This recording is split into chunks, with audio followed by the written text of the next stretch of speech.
I understand that this next GTA Online DLC hasn't been confirmed yet, and this Cops and Crooks DLC we're all hoping it to be, it might not actually end up being the DLC. But given the fact that Rockstar never tells us and they're very secretive and we still don't know what the next DLC is, I figured let's just keep talking about the Cops and Crooks mode, because I want to see it happen, and maybe the more people that also want to see this in the game, maybe Rockstar, if they're not working on it, maybe they see, hey, people want that, let's give it to them. And in this video, I want to show you guys all of the cut Cops and Crooks missions that Rockstar originally had in GTA Online. And I think this is something that is really interesting if they do ever decide to release a Cops and Crooks DLC, because it gives us an idea of what to expect. Pretty much every GTA Online DLC that has been added over the last couple of years have incorporated some of the mechanics Rockstar originally had in the beta of GTA Online. Some of the cut content, they repurposed it. So I would think if they were to do a Cops and Crooks mode or a Cops and Crooks DLC, they would reuse the cut content that they already have. Now, where this comes from, I believe in 2012, a PS3 developer accidentally leaked this. Like, he uploaded a bunch of code to a website, and of course people found it. And I will leave a link in the description to a Pastebin post that has literally all of the code. It's very long, but I dug through it, and I just wanted to point out some of these cop missions, because I always knew there was a beta Cops and Crooks GTA Online mode, but I didn't know the extent of it, and this is so interesting. So a little background: in 2011, 2012, GTA Online and the beta did not look anything like GTA Online we know now. It was basically a glorified Cops and Crooks mode where you had multiple gangs, like the Vagos was one of them. Obviously, the cops weren't a gang, but it was a separate group you could join. And you had various territories, and there was a ton of missions that you can do. And some of them, they actually repurposed into like the biker missions or like the gun running missions. But those cop missions, we still haven't seen those. And that's kind of what I want to show you guys. But just to give you guys some perspective, we actually have pictures of what that beta looked like. Here are a couple. So this is one of the screens that you saw, and you can see there's the cops, the Vagos, the bikers, neutral territory, and then a map of what territory was claimed by which group. Now, I'm not entirely sure how this worked, if like switch sessions and stuff, but still, that was one thing you would see. Here is what you would see if you were a gang member. This person was a member of the Vagos group, and you have your same sort of skills and stats that you have for normal GTA, but again, this was in a gang environment. And then we have the cop, and this is, I guess, one version of the cop. You can see beat cop. I guess maybe there were ranks that you could progress. Guy's level 3. So that hopefully gives you an idea of what the game looked like back in the beta. Now, what we're going to do is we're going to take a look at the code. Now, this, obviously, what I have isn't code, because it's very messy and was very confusing to read. So I kind of went through it all and made it easier for you to read. So hopefully you guys can read this. All right, so hopping into these cut missions, all we have are the titles, like the names of the missions, and some of them have brief description. So one of the missions was to arrest another player. I think this might have been like one of the tutorial missions or something, but arrest another player or an NPC. Next, we have Informant Heli Pickup. This is a cop mission. Cops are to find and protect an AI informant until he is on transport, which arrives 5 minutes after the cops, I guess, reach him. Once the cops reach the NPC, the crooks are then notified and told to kill him. And then it gets a little confusing. If there are two gangs in game, one gang is told to rescue him, while another gang is told to kill him. Cops have to get him to the chopper safely. And then this particular mission, you had 8 cops and 8 criminals that could join. And the criminal players got informed about this mission when the cops are about 200 meters away from the informant. We'll dive a little deeper into what some of the stuff, maybe how it worked after I run through all of them, because there are quite a few. But another cop mission was prisoner transport. Cops pick up prisoners from the prison in a bus and must transport them to a location. Cops, they pick them up from the courthouse. I guess there was different areas, and transport them to the prison. One cop drives the bus, obviously, and the other cop sits in the bus and then will shoot out from the windows if people come after them. I guess maybe there's other cops that could support from other vehicles. The criminals obviously must get the prisoners back to their gang, so they're going to have to attack. And when the criminals have the bus, the cops can actually use full force to stop them. This is a cool one. Now, it's an odd job, but you have the snitch. So both cops and crooks can actually use the snitch. And from what it sounds like, this is sort of an NPC, and this is how you would get or unlock criminal activity. So you could bribe the snitch. You could go up to him if you were a criminal and offer him drugs or cash, and this will increase his like stat for you. If he likes you, apparently if you get to 50% of the way, he will tell you when another gang is dealing in your area. And then if you're a cop, you can only give him cash, but he will also tell you, I guess, when activity's happening. And if you kill a snitch, I guess it takes 20 minutes for him to respawn. The next mission we have is the VIP tour. You have to escort a VIP's car to a random landmark in the city, then back to their hotel. Cops escort the car as they see the sights. Criminals are given the tour points and to look out for the VIP. If the driver dies, the cops can drive and resume the tour. Criminals can get in the car at any point and drive the VIP back to their gang house for extra rewards. The VIP is then taken from a hotel to an important place in town. I guess there's 8 of them. And you have to make sure the start and exit points are far enough away to give the crooks time to play properly. This one, only 2 cops and 6 criminals could join. Then we have the weapons deal sting.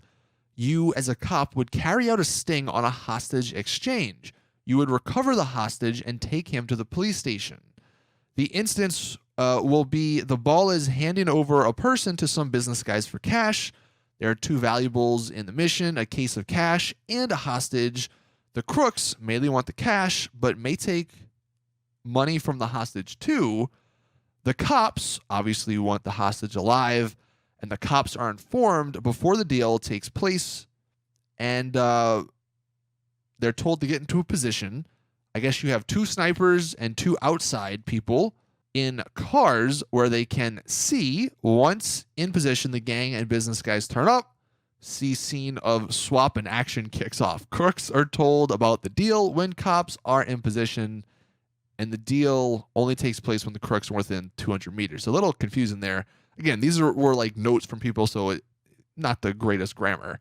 But whatever. A weapons deal thing where you had to capture a hostage, basically. And then one of the other cops' missions was taking a witness to court. You had to escort an AI witness from their safe house to court, and obviously the crooks were attempting to kill him.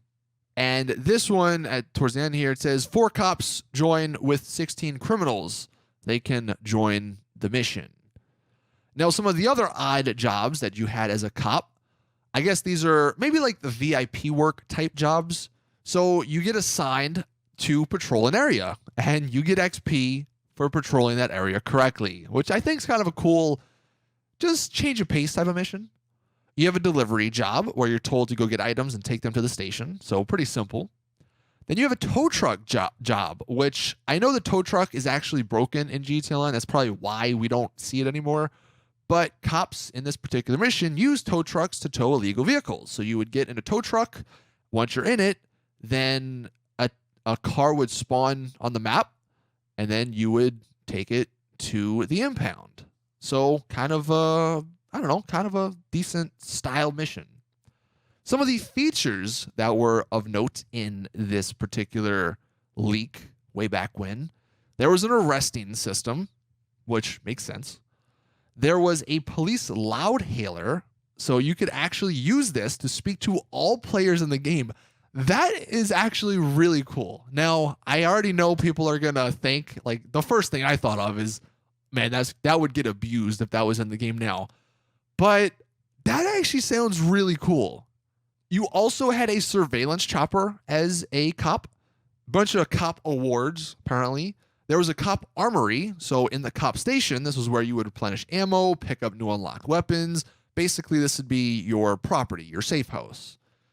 Now, this is what I think makes this DLC so interesting, and I really hope this is what happens.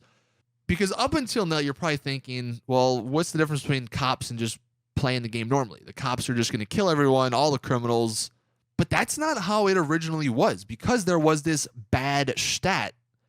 If a cop is bad enough to get lowly jobs, their bad stat is, or if they're bad enough, I guess, so if you kill civilians or crooks under a wanted level 4 or smash up their cop car, your bad stat will go up. And I'm assuming, once your bad stat was up all the way, then maybe you even got kicked out if it got too high, or maybe you got relegated to, it says, a lowly job. So you have to do maybe some of those odd jobs by just grinding them out to get your stat up.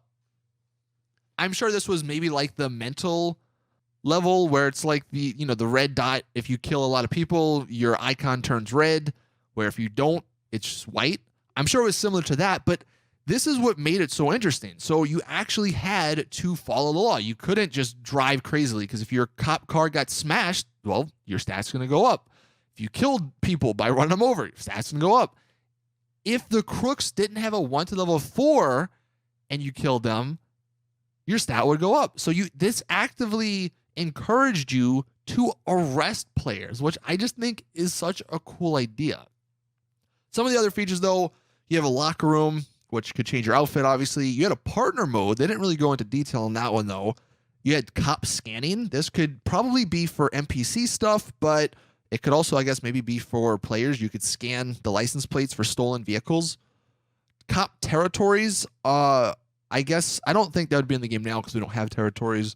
And then there was the, obviously, tutorial where it taught you how to arrest criminals and how to use the police phone to call for backup. So, I mean, you could do that.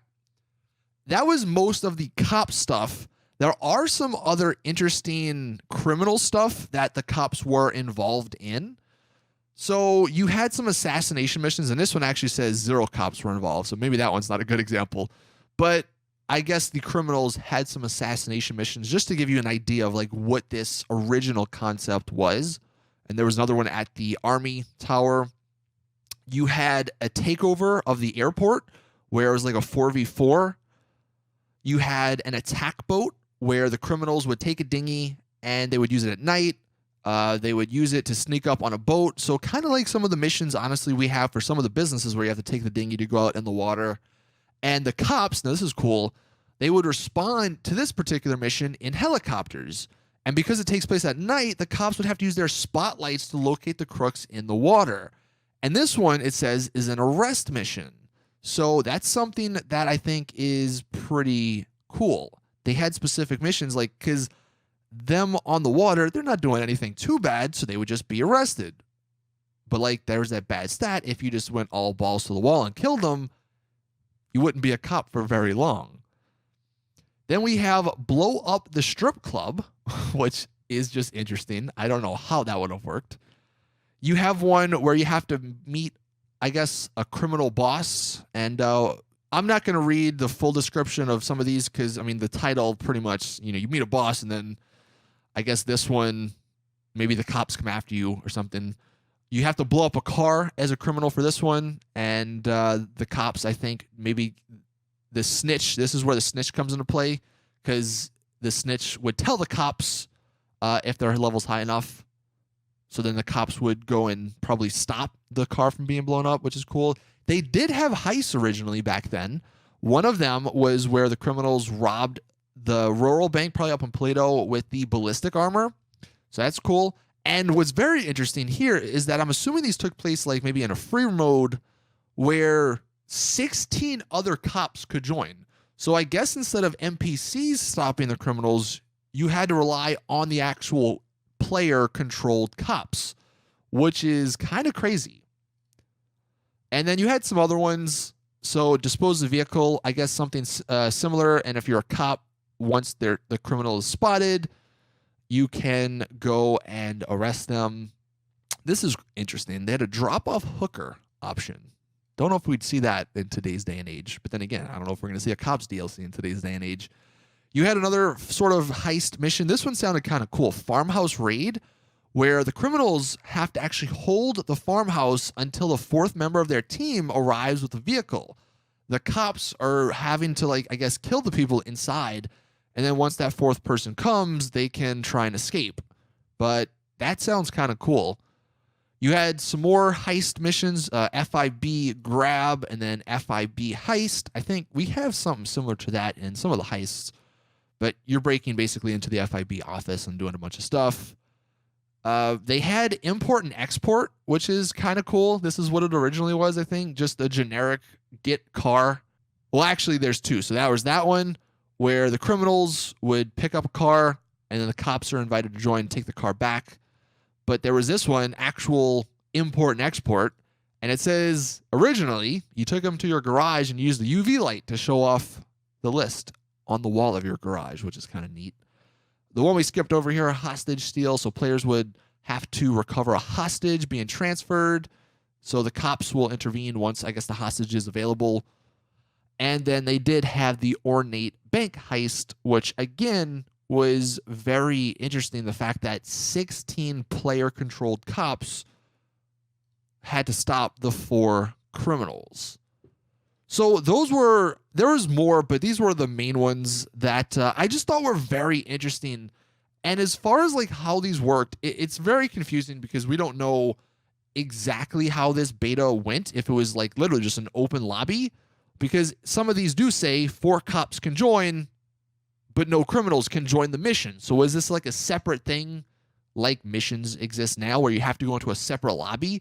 Because that kind of takes the fun out of it. If like you're waiting, you're 4 cops, right, or 4 criminals in a lobby in case for this heist mission, there's 4 criminals. You had to wait for like 16 cops to join your lobby. I don't know if that makes a whole bunch of sense, but I do think these could easily be implemented into free mode where criminals start doing some certain things and then cops have to go after them. And for some of the businesses maybe we have now, again, cops, instead of killing people, they would actually have to just arrest them. And maybe to make it not as griefery, if that's even a word, when you get arrested or if you get arrested, you don't necessarily lose your product. Maybe it just you lose half of it or something. I don't know. But I had never really looked into the specifics of some of these Cops and Crooks missions. And seeing these now, I hope we get a Cops and Crooks DLC, and I hope they take a lot of this and implement it in that said DLC. Because honestly, who wouldn't want to be a cop that has access to a surveillance chopper? That has access to a freaking police loudhailer? Like, are you kidding me? That'd be so cool. So let me know in the comment section what you guys think about this. I know this has been kind of a longer video, but it's just so interesting to see the amount of cut content that never made it to the game. And if we truly do get some new information or an announcement over the next couple of weeks, and it actually is a Cops and Crooks DLC, it'll be really interesting to see how much of what they say is coming in this upcoming DLC was in this beta GTA Online version. But yeah, let me know in the comments what your guys' thoughts are on all these missions, cut cop missions, I guess. And how do you think they would work in today's GTA Online? Thank you all for watching. So to do it for this video, please drop it a like if you did enjoy. Subscribe for more GTA Online content. And as always, I'll see you guys in the next one.